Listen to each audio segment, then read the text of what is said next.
Guys, we are going to pupunta kami ng church and kasi papabinyagan na namin yung kapatid ko. Ayan. Hello, ba't ka umiyak? So guys, on the way na kami sa sisimbahan na. And malapit lang naman yun.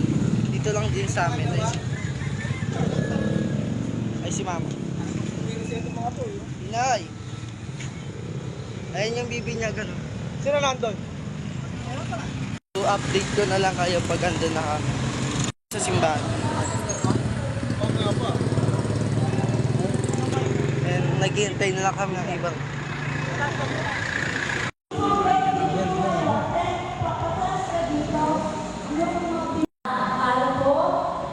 Number 6. And then number 10. Now shall not go. Nice, pwede na pag-inagad yung mga anak.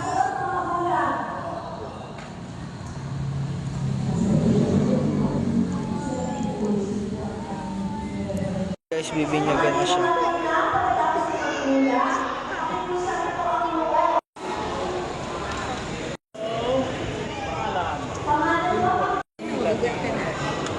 Ikaw ay binibinyagan ko sa ngalan ng Ama, ng Anak, at ng Espiritu Santo.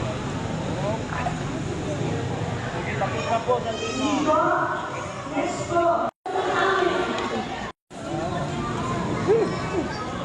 Ah.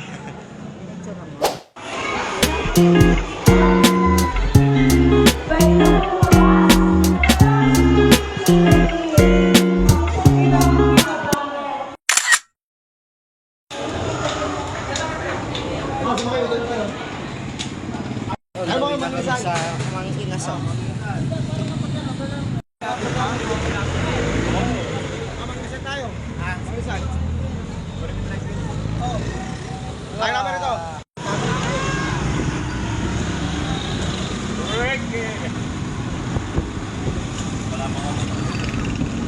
So guys, on the way na kami sa pagpunta. Papasok na kami.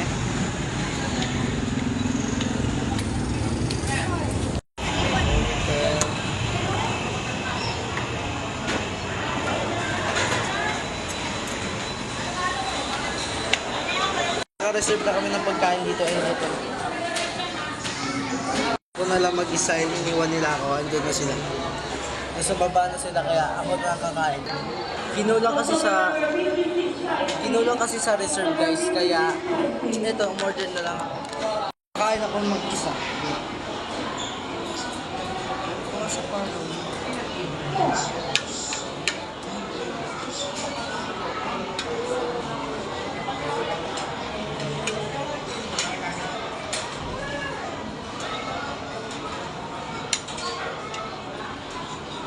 Okay, doon, hindi magpapaawa.